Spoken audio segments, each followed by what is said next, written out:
¿Qué pasaría si te dijera que la civilización más antigua del mundo dejó evidencia de que sus dioses no eran lo que parecían? ¿Qué pasaría si los sumerios, quienes nos dieron la primera escritura, las primeras ciudades y las primeras leyes, también nos dejaron la primera advertencia sobre aquellos a quienes adoraban? En las profundidades polvorientas del sur de Irak, donde el viento arrastra secretos de 5000 años, tablillas de arcilla aguardan en silencio. Cada marca cuneiforme grabada en barro húmedo cuenta una historia que nadie esperaba encontrar. Los arqueólogos llegaron buscando himnos de alabanza. Lo que descubrieron fueron registros de desconfianza. Si te intriga esta clase de misterios históricos que desafían lo que creíamos saber, considera suscribirte al canal. Y si estás escuchando en algún rincón del mundo, donde la noche se acerca o el amanecer despunta, déjame saber en los comentarios dónde te encuentras. Quiero imaginar esta inquietud extendiéndose por continentes, compartida en esas horas silenciosas, cuando las preguntas más profundas cobran vida. La historia comienza a finales del siglo XIX, cuando equipos de excavación europeos desenterraron los restos de ciudades que habían permanecido sepultadas durante milenios. Nippur, Uruk, Eridu. Nombres que susurran desde el polvo, llevando consigo los ecos de la primera civilización conocida de la humanidad. Los arqueólogos esperaban encontrar lo típico de las culturas antiguas: artefactos decorativos, tesoros reales, tal vez algunos registros comerciales básicos. En cambio, hallaron bibliotecas enteras, miles y miles de tablillas de arcilla apiladas en archivos de templos, como la memoria fosilizada de todo un pueblo. Cuando los traductores comenzaron a descifrar estas tablillas, anticipaban leer himnos de devoción, cantos de gratitud hacia dioses benevolentes, las oraciones típicas que uno esperaría de una sociedad profundamente religiosa. Pero las tablillas contaban una historia diferente, una historia que no encajaba con nuestras nociones preconcebidas sobre la espiritualidad antigua. Los textos más antiguos jamás escritos sobre la relación entre humanos y dioses no eran celebraciones, eran documentos administrativos fríos que registraban exigencias divinas como si fueran órdenes burocráticas. Eran quejas silenciosas enterradas en registros del templo. Eran preguntas inquietantes que cuestionaban la naturaleza misma de aquellos a quienes servían.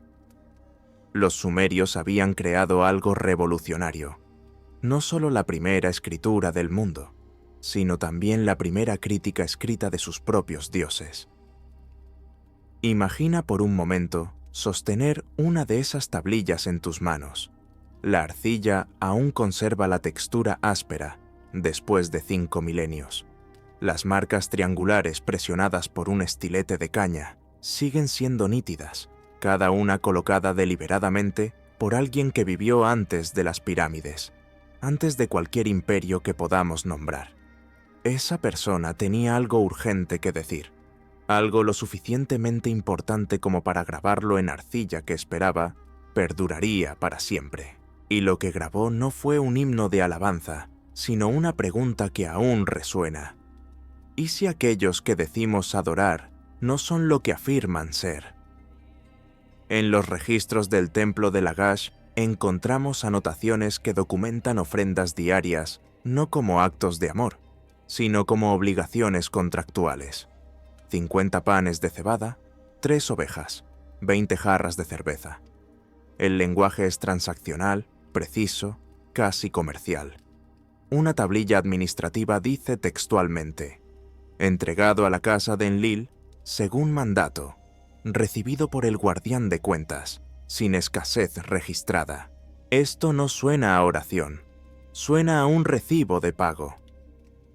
Los archivos del templo de Nippur revelan algo aún más perturbador. Registros que muestran a sacerdotes llevando cuentas detalladas del comportamiento divino, no para celebrar a los dioses, sino para rastrearlos como se documentaría el patrón de una tormenta peligrosa o el daño de una inundación destructiva.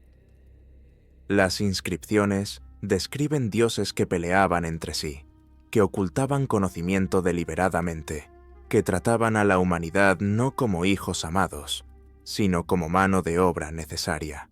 Los textos no intentan ocultar esta realidad, la preservan con una precisión administrativa escalofriante. Los sumerios tenían un término para esta creciente inquietud que sentían hacia sus dioses.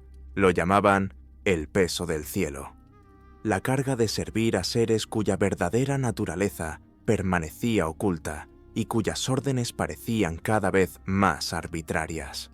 Pero para entender por qué los sumerios comenzaron a sospechar de sus dioses, primero debemos comprender quiénes afirmaban ser estos dioses y qué papel insistían en que la humanidad había sido creada para desempeñar.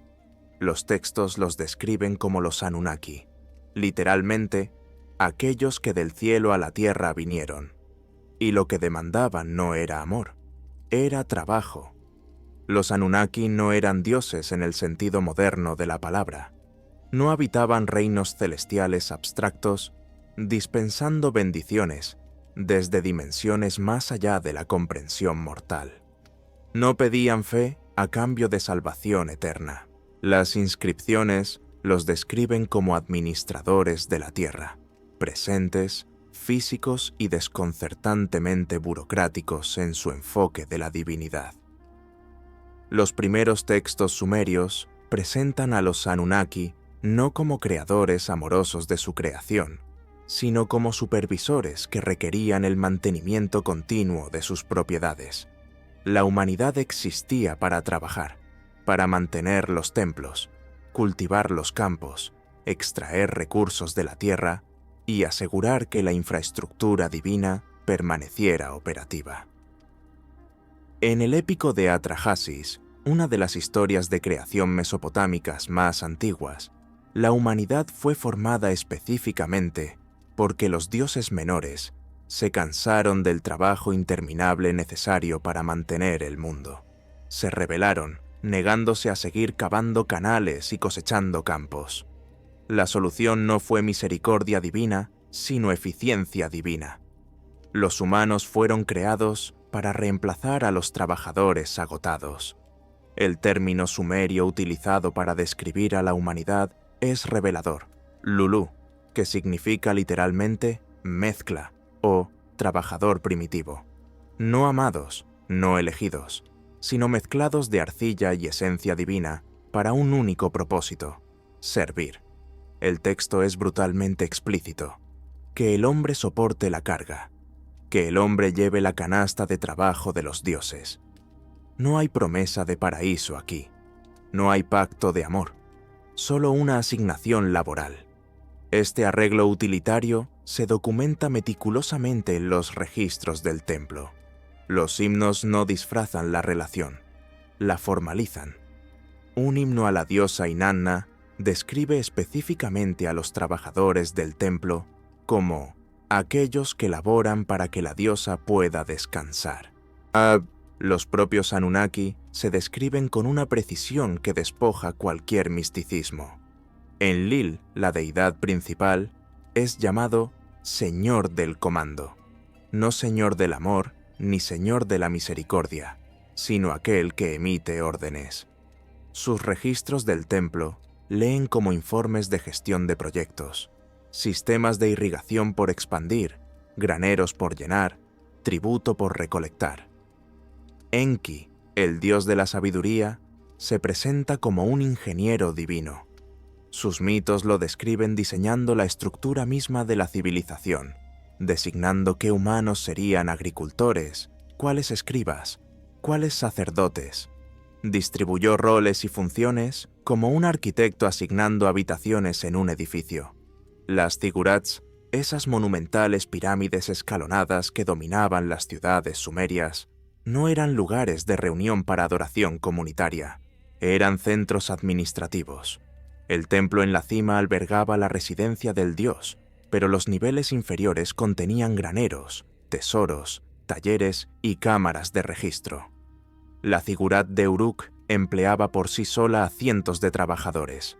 panaderos, cerveceros, tejedores, escribas y obreros que mantenían la estructura y preparaban las ofrendas diarias. Las excavaciones arqueológicas revelan que estos complejos funcionaban más como empresas estatales que como santuarios espirituales. Los templos más grandes recogían impuestos, administraban justicia, controlaban derechos de agua y gestionaban el comercio. Los dioses no eran guías espirituales distantes, eran el gobierno. Y los gobiernos requieren obediencia absoluta. Lo que falta en estos textos antiguos quizás sea más revelador que lo que está presente. No existen equivalentes sumerios de frases como «Dios es amor» o «El Señor es mi pastor». No hay promesas de consuelo divino, paz eterna o redención espiritual. El más allá en la creencia sumeria era descrito como un inframundo sombrío y sin alegría al que iban todas las almas, sin importar su virtud en vida. El favor divino ni siquiera se extendía más allá de la muerte. Los dioses otorgaban leyes, técnicas y estructura organizacional. A cambio, esperaban producción constante y obediencia inquebrantable. Era un acuerdo comercial grabado en arcilla y aplicado a través de rituales obligatorios. Una tablilla del archivo del templo de Girsu contiene una anotación de un sacerdote que aún resuena después de 5 milenios. Los dioses son amos, nosotros somos siervos. Este es el orden establecido de todas las cosas. Pero aquí es donde la historia toma un giro inquietante. El conocimiento que los Anunnaki distribuyeron entre la humanidad tenía una característica peculiar. Llegaba ya a completo, sin proceso de desarrollo visible. Cuando los arqueólogos comenzaron a traducir las tablillas matemáticas sumerias más antiguas, esperaban encontrar sistemas de conteo primitivos, tal vez sumas básicas o geometría elemental. El tipo de cálculos rudimentarios que las civilizaciones desarrollan gradualmente a lo largo de siglos de prueba y error. En cambio, descubrieron matemáticas en base 60. Este sistema de contar en unidades de 60, en lugar de 10, aparece en textos sumerios del año 3100 a.C., sin precursor alguno, sin versión más simple, sin evidencia de evolución gradual. Simplemente está ahí, completamente formado y asombrosamente sofisticado. Este es el mismo sistema que todavía gobierna cómo medimos el tiempo hoy en día. 60 segundos en 1 minuto, 60 minutos en 1 hora, 360 grados en un círculo. Los sumerios no inventaron esto gradualmente a través de generaciones de experimentación. Lo registraron como si ya estuvieran transcribiendo algo que conocían perfectamente. Las tablillas matemáticas de la ciudad de Shuruppak demuestran cálculos que involucran raíces cuadradas, raíces cúbicas y progresiones geométricas complejas. Una tablilla resuelve el volumen de una pirámide truncada usando fórmulas que no serían redescubiertas en Europa hasta el Renacimiento, más de 3000 años después. Los registros astronómicos son aún más desconcertantes. Tablillas de arcilla de Babilonia y Uruk contienen observaciones detalladas de los ciclos de Venus que abarcan siglos enteros, rastreando sus movimientos con una precisión que requiere no solo observación cuidadosa, sino registro generacional y predicción matemática avanzada. Las tablillas enumeran las posiciones exactas de Venus durante 583 años, señalando sus apariciones y desapariciones con una precisión que los astrónomos modernos han verificado como exacta. La pregunta que nadie puede responder satisfactoriamente es esta: ¿cómo puede una civilización de apenas 300 años de existencia poseer 500 años de datos astronómicos acumulados?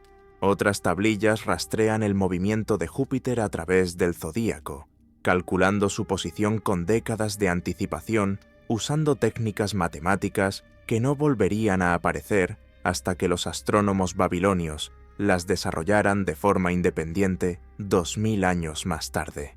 De alguna manera, los sumerios sabían que el período orbital de Júpiter era aproximadamente de 12 años, que Saturno tardaba 29 años en completar su órbita alrededor del Sol, que Marte seguía un patrón retrógrado peculiar y predecible. Cartografiaron constelaciones con precisión, rastrearon eclipses lunares sistemáticamente y comprendieron la precesión de los equinoccios, un fenómeno tan sutil que requiere observación continua durante siglos para ser detectado. Los textos médicos revelan una sofisticación similar. Tablillas de Nippur describen procedimientos quirúrgicos, con instrucciones específicas sobre qué incisiones hacer, qué hierbas aplicar, qué oraciones recitar durante el tratamiento. Enumeran síntomas y diagnósticos de cientos de condiciones diferentes, organizando enfermedades por partes del cuerpo afectadas en un sistema taxonómico que no se formalizaría en Occidente durante milenios. Un texto diagnóstico identifica la ictericia observando la coloración amarillenta de ojos y piel, y luego prescribe tratamientos que específicamente apuntan a mejorar la función hepática. Otro describe síntomas consistentes con diabetes, incluyendo sed excesiva y micción frecuente, junto con tratamientos dietéticos sorprendentemente modernos. Los códigos legales muestran igual complejidad prematura. Las tablillas de leyes más antiguas no contienen reglas tribales simples. Presentan principios legales sofisticados que cubren derechos de propiedad, derecho contractual, disputas de herencia y justicia penal, con matices que tomaría siglos desarrollar. El código de Ur-Nammu, datado alrededor del año 2100 a.C., distingue claramente entre asesinato premeditado y homicidio involuntario. Asigna compensación monetaria específica por lesiones particulares y establece protocolos detallados para testimonios legales.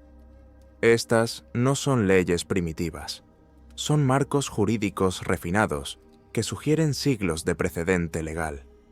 Los logros de ingeniería cuentan la misma historia imposible. Los sistemas de irrigación que transformaron la agricultura mesopotámica no eran simples zanjas excavadas a mano. Eran redes sofisticadas de canales, reservorios y compuertas que requerían topografía precisa, comprensión hidráulica avanzada y coordinación laboral masiva. La ciudad de Uruk abarcaba más de 5 kilómetros cuadrados para el año 2900 a.C., con calles dispuestas en patrones geométricos perfectos, sistemas de drenaje que prevenían inundaciones y murallas defensivas de casi 10 kilómetros de circunferencia. No existen prototipos fallidos, no hay experimentos abandonados, no hay evidencia arqueológica de versiones más simples que gradualmente llevaran a estos logros monumentales. Las cronologías indican que la civilización sumeria emerge alrededor del año 3500 a.C., con planificación urbana avanzada, arquitectura monumental e irrigación compleja ya completamente establecidas. Los estudiosos llaman a esto el problema sumerio. Las civilizaciones se supone que deben evolucionar gradualmente. La tecnología se desarrolla a través de generaciones de mejoramiento incremental. El conocimiento se acumula lentamente, construido sobre siglos de observación, experimentación y refinamiento progresivo. Así es como funciona el progreso humano normal. Pero los sumerios violan completamente ese patrón esperado. Su conocimiento no emerge de la oscuridad primitiva, aparece ya iluminado, como si alguien hubiera encendido una luz brillante en un cuarto oscuro de un momento al otro. Los sumerios mismos ofrecían una explicación para esta aparición súbita de conocimiento avanzado, pero es una explicación que hace que los arqueólogos modernos se sientan profundamente incómodos. Según sus propios registros, ellos no desarrollaron este conocimiento, lo recibieron. Las tablillas describen con precisión administrativa cómo los Anunnaki trajeron lo que llamaban Me, un concepto que no tiene traducción directa, pero que aproximadamente significa los fundamentos divinos de la civilización. Estos Me incluían no solo conceptos abstractos como justicia y gobierno, sino conocimiento concreto y técnico, matemáticas, astronomía, metalurgia, agricultura, medicina y la escritura misma. Un texto describe al dios Enki poseyendo más de 100 Me diferentes, distribuyéndolos selectivamente entre ciudades y gobernantes según criterios que nunca se explican completamente. El conocimiento no se descubría mediante esfuerzo humano, se dispensaba por autoridad divina y luego se controlaba cuidadosamente. Pero aquí es donde la narrativa toma un giro verdaderamente siniestro.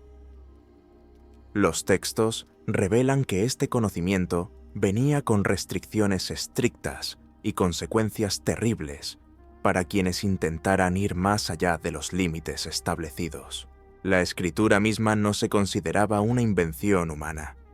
Los sumerios creían que pertenecía exclusivamente a los dioses, una tecnología sagrada otorgada bajo condiciones muy específicas y nunca destinada a difundirse libremente entre toda la población.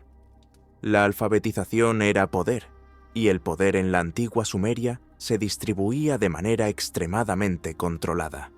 Solo una pequeña fracción de la población podía leer y escribir.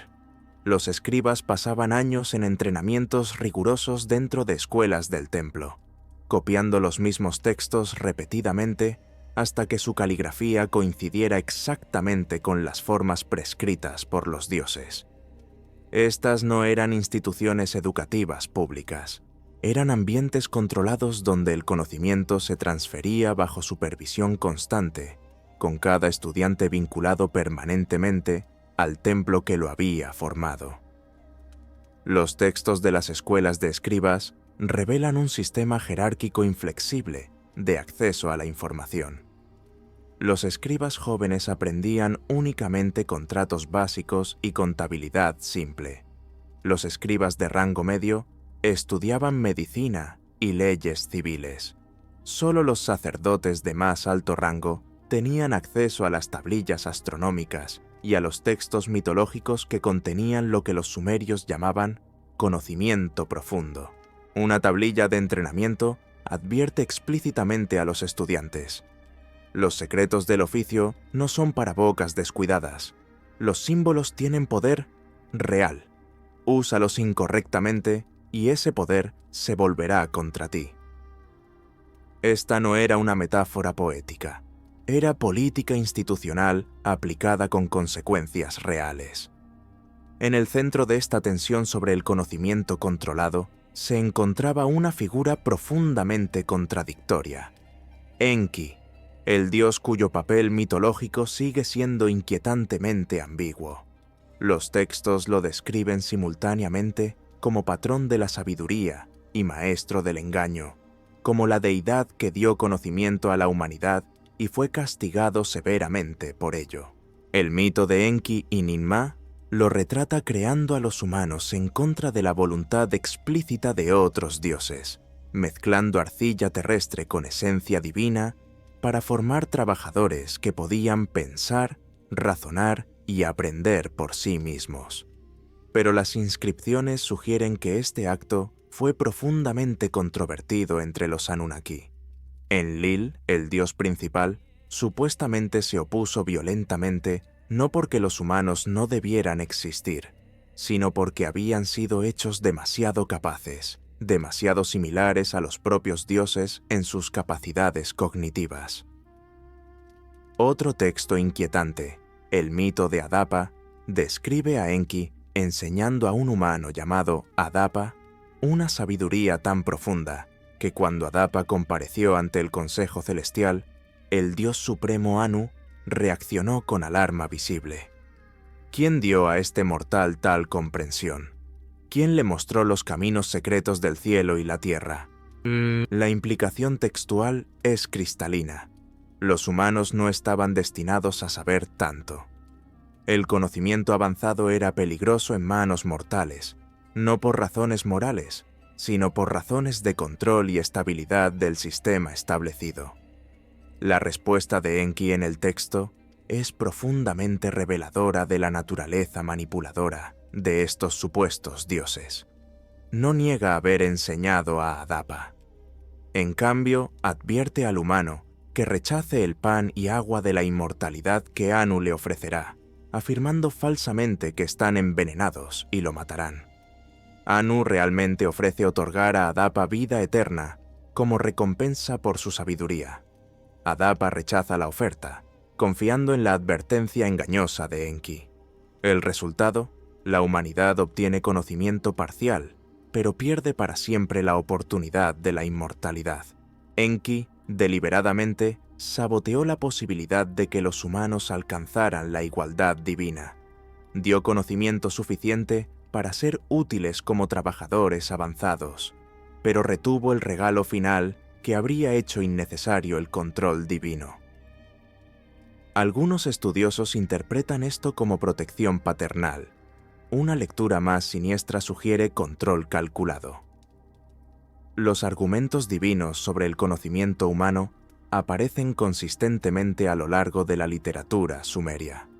El épico de Ishum describe a los dioses debatiendo intensamente si los humanos deberían comprender la metalurgia avanzada, específicamente el poder de forjar armas que podrían amenazar la autoridad divina establecida.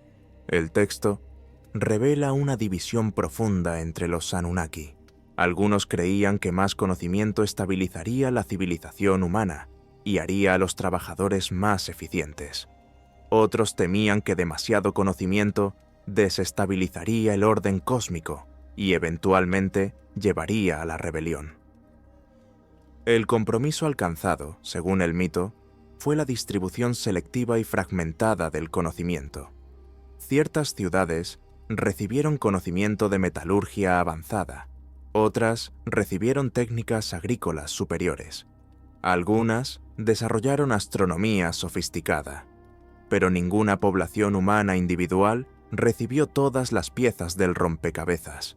Los dioses mantuvieron control absoluto, asegurándose de que ningún centro de civilización humana poseyera conocimiento completo e independiente. La fragmentación del conocimiento como estrategia deliberada de dominación. Esta política de conocimiento limitado tenía consecuencias documentadas para quienes intentaban traspasar los límites establecidos.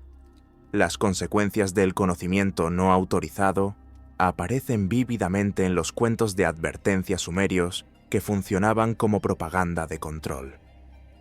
Un texto describe a un sacerdote que copió predicciones astronómicas prohibidas y posteriormente fue atacado por lo que el texto describe como locura enviada por los dioses. Otro relato habla de un escriba que intentó calcular independientemente los movimientos planetarios y perdió la capacidad de dormir, atormentado por visiones que lo llevaron finalmente a la muerte. Ya sea que estos castigos fueran literalmente sobrenaturales o resultado de intervención humana disfrazada como castigo divino, las historias funcionaban como advertencias claras. Cierto conocimiento estaba absolutamente prohibido, y perseguirlo traía consecuencias devastadoras.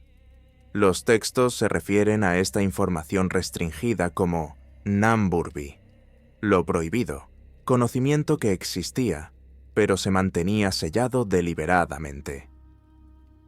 Algunas tablillas en los archivos del templo estaban marcadas físicamente con advertencias para no ser abiertas, excepto por orden directa del sumo sacerdote. Estas no eran recomendaciones ceremoniales, eran clasificaciones reales de información, un sistema de control que determinaba quién podía acceder a qué nivel de conocimiento y bajo qué circunstancias específicas. Lo más perturbador de este sistema es su sofisticación filosófica. Los sumerios no limitaban el conocimiento por superstición primitiva. Habían desarrollado toda una filosofía que justificaba racionalmente por qué ciertas verdades debían permanecer ocultas para la mayoría de la humanidad. Un texto filosófico de Nippur plantea la pregunta con escalofriante claridad. Si un hombre conoce completamente las estrellas, ¿puede aún contentarse con la tierra?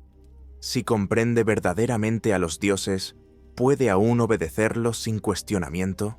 La respuesta implícita en la estructura misma del texto es un rotundo no.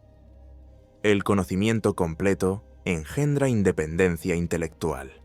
La independencia engendra desafío al orden establecido.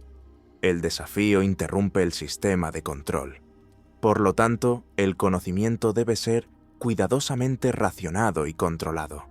Pero la historia más inquietante de todas está a punto de revelar por qué los dioses decidieron que incluso este sistema de control limitado había fallado, y por qué tomaron la decisión más drástica en la historia registrada de la humanidad.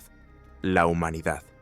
La decisión que tomaron los Anunnaki cuando se dieron cuenta de que su experimento de control se les estaba escapando de las manos, no fue reforma ni negociación. Fue eliminación masiva. El relato sumerio del diluvio, registrado siglos antes de cualquier versión bíblica, contiene un detalle que destroza todo lo que creemos saber sobre mitos antiguos de catástrofes globales. En el Génesis de Eridu, una de las historias de inundación más antiguas jamás escritas, los dioses no destruyen a la humanidad por maldad moral o pecado espiritual. La destruyen porque los humanos se habían vuelto demasiado numerosos y demasiado ruidosos. El texto es brutalmente explícito. La tierra rugía como un toro salvaje. Los dioses estaban perturbados por el clamor constante. Enlil oyó el bullicio incesante y dijo a los grandes dioses: «El ruido de la humanidad se ha vuelto demasiado intenso para mí. Con su alboroto permanente, me privan del sueño necesario. No es pecado lo que motiva esta decisión genocida. No es corrupción moral ni desobediencia espiritual. Es ruido, es sobrepoblación, es la inconveniencia de administrar demasiados seres humanos que habían comenzado a pensar por sí mismos. Este no es el lenguaje de la justicia divina que esperaríamos encontrar. Es el lenguaje de la sobrecarga del sistema, de administradores frustrados que han perdido el control de su fuerza laboral». El épico de Atrahasis ofrece detalles aún más escalofriantes sobre este proceso de exterminio planificado. Antes del diluvio final, los dioses experimentaron con métodos de reducción poblacional menos extremos. Primero, enviaron plagas dirigidas, luego sequías prolongadas, después hambrunas devastadoras. Estos no eran castigos morales ni advertencias espirituales. Eran mecanismos de control demográfico, métodos calculados para reducir el número de humanos, sin recurrir a una aniquilación completa que los dejaría sin trabajadores. Solo cuando estas soluciones parciales fallaron en controlar efectivamente el crecimiento poblacional, los dioses recurrieron al reinicio total. Enlil propuso el diluvio como solución final. Los otros dioses consintieron después de un debate que los textos describen en términos completamente administrativos. La decisión fue burocrática, casi empresarial en su frialdad calculada. No hay emoción divina aquí, no hay ira sagrada, solo una decisión práctica sobre gestión de recursos. Pero un dios rompió el protocolo establecido. Enki, el mismo dios que había dado conocimiento a los humanos a pesar de las objeciones de sus colegas, decidió intervenir nuevamente. Advirtió a un hombre cuidadosamente seleccionado llamado Ziusudra para que construyera un barco de supervivencia. Las instrucciones que Enki proporcionó eran precisas hasta el último detalle. Dimensiones exactas, materiales específicos, técnicas de impermeabilización, provisiones calculadas para la supervivencia a largo plazo. Críticamente, Enki no advirtió a toda la humanidad sobre la catástrofe inminente. Advirtió únicamente a un individuo específico. Ziusudra no fue elegido por su rectitud moral o pureza espiritual. Los textos lo describen como extremadamente sabio, alguien capaz de preservar los sistemas de conocimiento que los dioses habían establecido cuidadosamente a lo largo de milenios. El barco que construyó llevaba no solo a su familia inmediata, sino semillas cuidadosamente seleccionadas, animales reproductivos y, presumiblemente, las tablillas de arcilla que contenían registros esenciales de la civilización. Un sistema de respaldo completo para reiniciar la sociedad humana después del exterminio. El diluvio, según la cronología sumeria meticulosamente registrada, marca una división absolutamente clara en todos sus registros históricos. La famosa lista real sumeria divide explícitamente a todos los gobernantes en dos categorías completamente distintas: aquellos que reinaron antes del diluvio y aquellos que reinaron después del diluvio. Los reinados registrados antes del diluvio son inconcebiblemente largos, extendiéndose por decenas de miles de años. Los reinados documentados después del diluvio se miden en períodos de vida humanos completamente reconocibles y normales. Algo fundamental cambió en la naturaleza misma de la existencia humana. Los textos sugieren que esta no era meramente memoria local mesopotámica de alguna inundación regional. Mitos de diluvio virtualmente idénticos aparecen en docenas de culturas completamente desconectadas geográficamente. El Matsya Purana hindú describe una inundación global con un superviviente advertido por los dioses. Las tradiciones griegas hablan de Deucalión salvando a la humanidad de aguas enviadas por Zeus. Los relatos chinos mencionan a Gun controlando inundaciones catastróficas que casi exterminan la civilización. Tradiciones indígenas americanas, desde los Hopi del suroeste hasta los Mapuche del sur de Chile, conservan memorias de inundaciones globales, seguidas por la recreación de la humanidad. Los detalles varían culturalmente, pero el patrón central se mantiene consistente a través de continentes y milenios. Catástrofe global deliberada, advertencia divina selectiva, supervivientes cuidadosamente elegidos, conocimiento esencial preservado para el reinicio civilizacional. La evidencia geológica moderna ofrece respuestas parciales que hacen esta convergencia mitológica aún más inquietante. Muestras de sedimento del Golfo Pérsico revelan capas de depósito que indican inundaciones masivas en Mesopotamia alrededor del año 2900 a.C., coincidiendo aproximadamente con el vacío registrado en los asentamientos sumerios. Otros estudios apuntan al período Younger Dryas, aproximadamente hace 12.000 años, cuando cambios climáticos extremadamente rápidos provocaron aumentos catastróficos del nivel del mar e inundaciones devastadoras a medida que se derretían glaciares masivos en todo el hemisferio norte. Cualquiera de estos escenarios apoya la inquietante posibilidad de que los sumerios estuvieran preservando memoria colectiva de una catástrofe real, no inventando mitos fantasiosos, sino documentando testimonio heredado de eventos que realmente ocurrieron. Pero aquí es donde la narrativa sumeria se vuelve verdaderamente siniestra.